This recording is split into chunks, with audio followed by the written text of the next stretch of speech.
à tous. Alors, on se propose de continuer le programme du mardi pour le cours, le niveau Aleph de Ilchot Birkot HaTorah, l'Halachot de la Bracha de la Torah. Alors, pour ça, la question qu'on va se poser aujourd'hui, c'est la question de l'interruption dans l'étude. Est-ce que l'interruption dans l'étude oblige de refaire la Bracha de Birkot HaTorah? Alors, je m'explique. En général, pour une mitzvah, pour toute mitzvah de la Torah ou des sages, on a l'obligation de ne pas s'interrompre entre la bracha qu'on fait et l'action qui suit. On ne tolère pas l'interruption. Par exemple, si je m'apprête à faire la bracha de Hamotzi pour manger du pain, je fais Baruch Ata Hashem Elokeinu melech haolam hamotzi lechem min haaretz et que je parle avant de consommer du pain, eh ben, ça cause une interruption. Il faudrait sans doute recommencer la bracha suite à cette interruption, recommencer la bracha avant de consommer du pain. Si je m'apprête à faire la bracha du lulav et que je fais al-netilat lulav et que avant de remuer, de secouer le lulav, je parle, alors je devrais sans doute recommencer encore la bénédiction du lulav parce qu'on ne permet pas de faire une interruption entre la bracha et l'action. Là, la question c'est, est-ce que pour Birkot HaTorah, il en est ainsi? Est-ce que si je fais la bracha de Birkot HaTorah et qu'ensuite je n'étudie pas juste après, est-ce que quand je vais me mettre à étudier, par exemple 3 heures après avoir fait la bracha le matin, est-ce que alors je devrais refaire la bracha de la Torah? Est-ce que la bracha que j'ai fait le matin, elle va compter, même si je ne l'ai pas directement fait suivre de l'étude de la Torah? Et même si j'ai étudié le matin la Torah après avoir fait les brachot du matin, est-ce que si ensuite je cause une interruption, par exemple je vais me mettre à travailler, je vais aller au bureau et ensuite je vais réétudier dans l'après-midi, est-ce qu'il ne faudrait pas recommencer une nouvelle fois la bracha de Birkot HaTorah, l'une des 3 brachot ou même les 3 brachot de Birkot HaTorah? Ça, c'est la question qu'on se propose d'étudier aujourd'hui. Quelle est la part du hefsek, de l'interruption qu'on ne tolère pas habituellement dans les mitzvot ou dans les brachot? Est-ce qu'ici, il y aura aussi cette notion de hefsek dans la bracha de Birkot HaTorah? Alors, pour ça, on va étudier la Gemara en brachot, d'Afud Aleph Amud Bet, à la page 11. Alors, on va y aller. C'est marqué Amar Rabbi Yehuda ou Amar Rav Yehuda. Il a dit Rav Yehuda, Amar Shmuel. Un Rav Yehuda, c'est Rav Yehuda bar Yechezkel, c'est un élève de Shmuel et de Rav, un des plus illustres élèves de Shmuel et de Rav, qui était Shmuel et Rav à l'époque charnière, donc entre les Tanaïm et les Amoraïm. On dit que Rav, il est Tana Upalig, il est vraiment entre les Tanaïm, les Rabbanim qui sont cités dans les Mishnayot et les Amoraïm, ceux qui sont cités dans les Gmarot. Et Shmuel et Rav étaient à la charnière entre les deux. Rav Yehuda est un de leurs élèves et il cite Shmuel en disant Hishkim leshanot, si quelqu'un s'est levé tôt, s'est levé de bonne heure, ouais, comme c'est marqué Vayashkem Avram Baboker, Avram s'est levé tôt le matin, donc Hishkim c'est se lever tôt, leshanot pour étudier. Alors là aussi le terme leshanot ça signifie, c'est comme le mot Mishnah. Mishnah c'est le fait d'étudier. Leshanot c'est aussi répéter. Quand on dit leshanot en hébreu, ça veut dire étudier, comme Mishnah, ça veut dire aussi répéter, et ça veut dire aussi le changement, un shinui, ça vient aussi du mot changement. Alors sans doute parce que quand on se propose d'étudier, alors on étudie, c'est vrai, mais aussi on est prêt à répéter, et sans arrêt dans la répétition, à trouver du changement. Alors, ici c'est marqué, Shmuel a dit, Ishkim leshanot, si quelqu'un se lève tôt le matin pour étudier, Ad Shelokara Kirat Shema. Littéralement, c'est Ad jusqu'à Shelokara qu'il n'ait pas lu Kirat Shema, le Kirat Shema. En français, on dit si c'est levé tôt pour étudier avant d'avoir lu le Kirat Shema. C'est ça, Ad Shelokara Kirat Shema, ça veut dire jusqu'à qu'il n'ait pas fait, ça veut dire avant d'avoir lu le Kirat Shema, il veut étudier.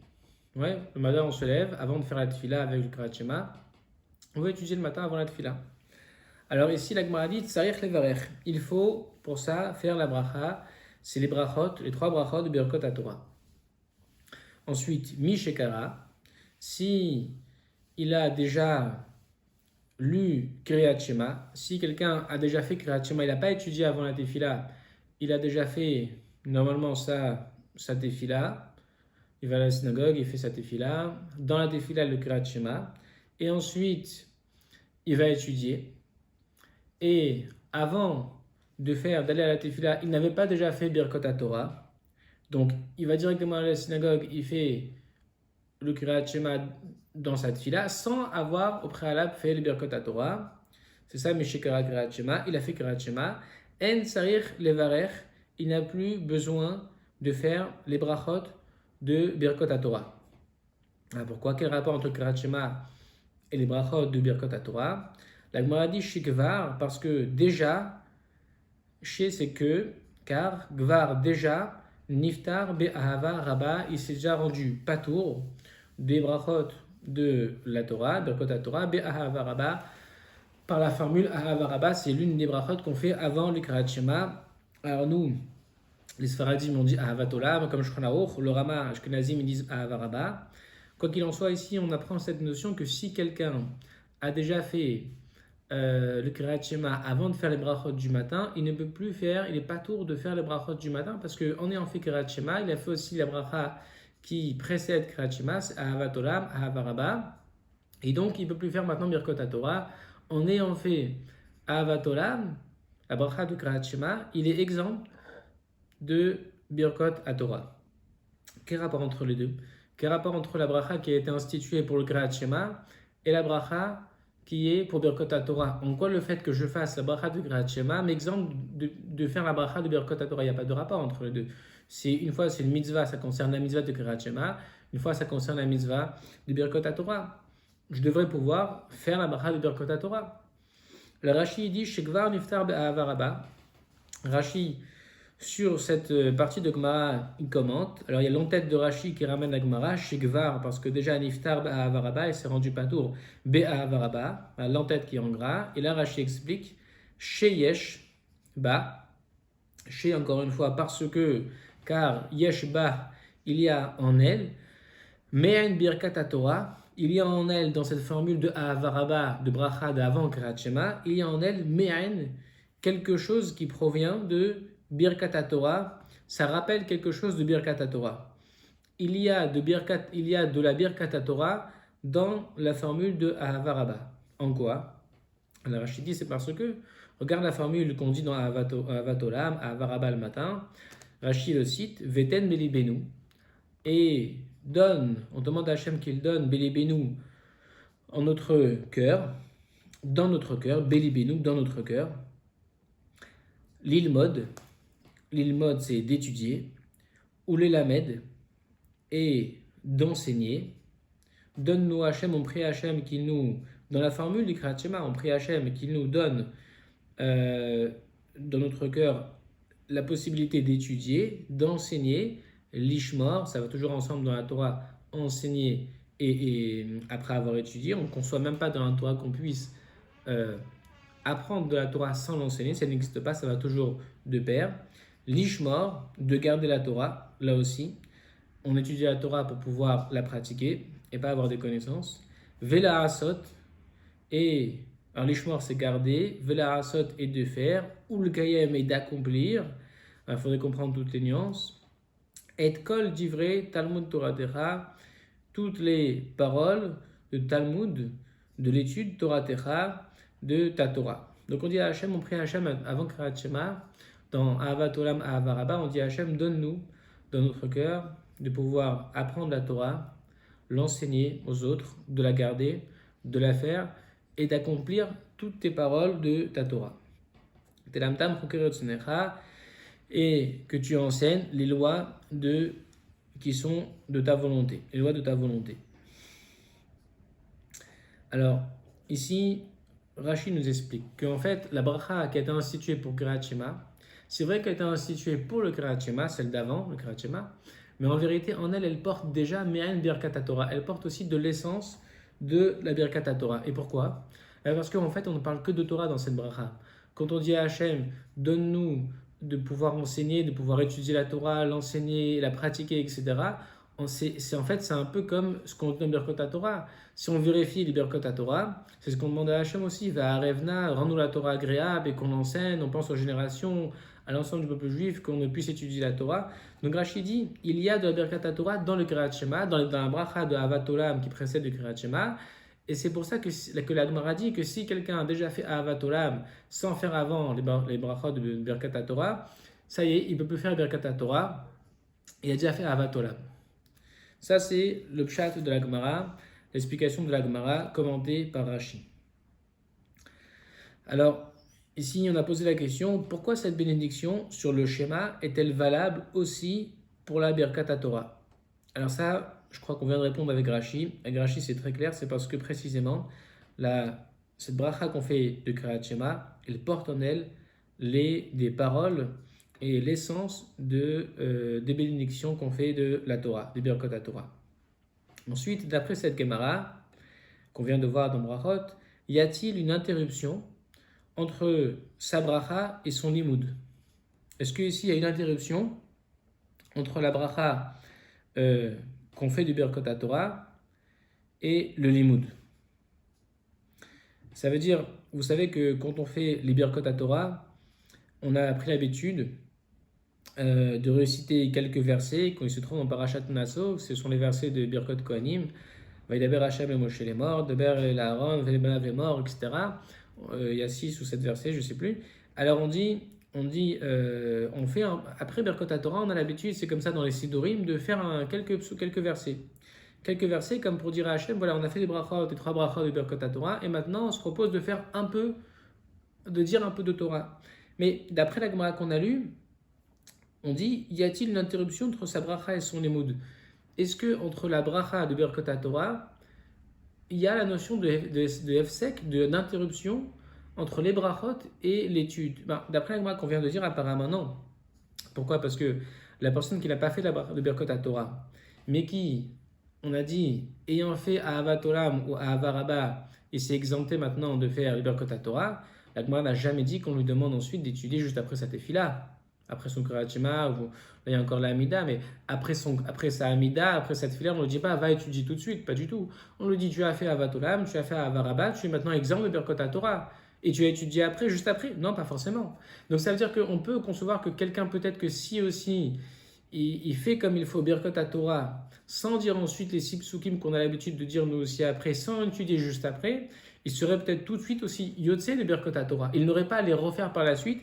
Ça ne serait pas considéré comme une interruption, comme un hefsek entre les Birkot Torah et son limoud. Apparemment, il n'y aurait pas d'exigence de hefsek. Dans Birkot Torah, ça répondra à la question initiale qu'on s'est posée, il n'y aurait pas cette notion de hefsek, il n'y aurait pas d'intolérance de l'interruption entre la bracha de la Torah et l'étude elle-même. Ce n'est pas comme une mitzvah habituelle où on ne permet pas qu'on s'interrompe. Ici, on pourrait peut-être s'interrompre. Voilà ce qu'on peut peut-être déduire de cette Gemara. On ne dit pas qu'il faut étudier tout de suite. On ne dit pas juste après Ahavat Olam, il faut que tu étudies. Non, tu peux après vaquer à tes occupations, aller travailler. Tu n'as pas besoin d'étudier tout de suite. Ça veut dire apparemment, il n'y a pas cette notion de hefsek. Alors, après, il faut voir que je crois que c'est le programme de demain, on verra que ça c'est le Talmud Bavli. Dans le Talmud Yerushalmi, il y a peut-être d'autres précisions qui seront ramenées dans Tosfot. Attention, ici on ne parle pas encore de halakha, on est que mardi, mais on verra dans la halakha, est-ce qu'il n'y a pas quand même cette notion de hefsek? Pour l'instant, dans le Talmud Bavli, ici on en est ensemble, Brachot, Dafud, Aleph, Amud, Bet, la Gemara ne parle nullement d'une interruption, elle ne fait pas cas d'interruption, elle ne dit pas qu'il faut étudier juste après comme on a expliqué ensemble. Apparemment, il n'y a pas cette nécessité de faire suivre l'étude, l'action à la bracha de Birkot Torah. Voilà, je crois que c'est bon pour l'étude d'aujourd'hui, on va faire le vocabulaire ensemble. Juste, on va répéter un petit peu avant le vocabulaire ce qu'on a appris.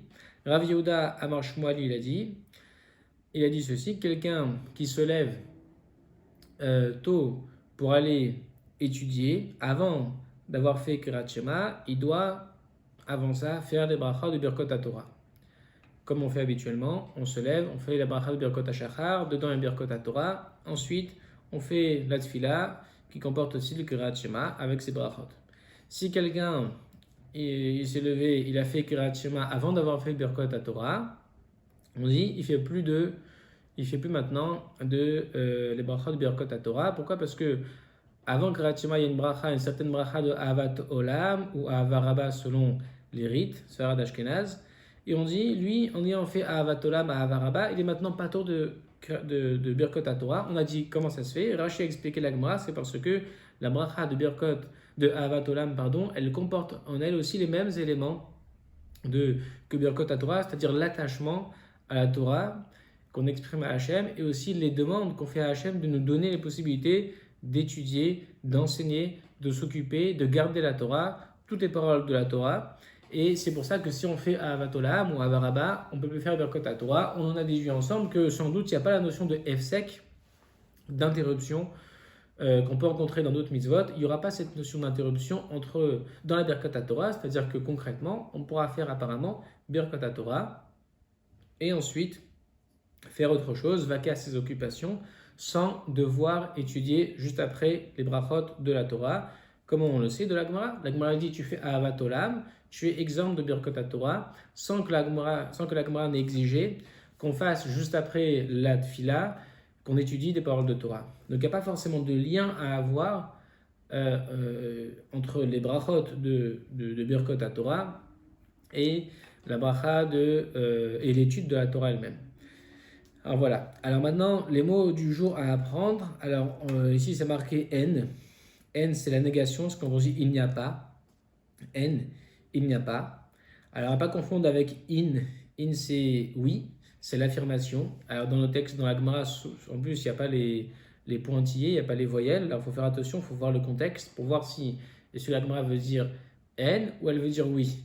Est-ce que c'est N, il n'y a pas? Alors c'est plus souvent formulé par l'eau dans la Gemara, mais ça peut être aussi N, et in, ça veut dire oui. In, ça veut dire oui, on affirme et c'est ainsi. Et troisième mot, c'est min, de quelque chose. Quand c'est la provenance de quelque chose, on dit min. Même dans le verset, on dit aussi min. Alors voilà les 3 mots à apprendre ensemble. Alors voilà, donc je vous remercie pour l'écoute de cette vidéo. À la prochaine, bonne étude de semaine.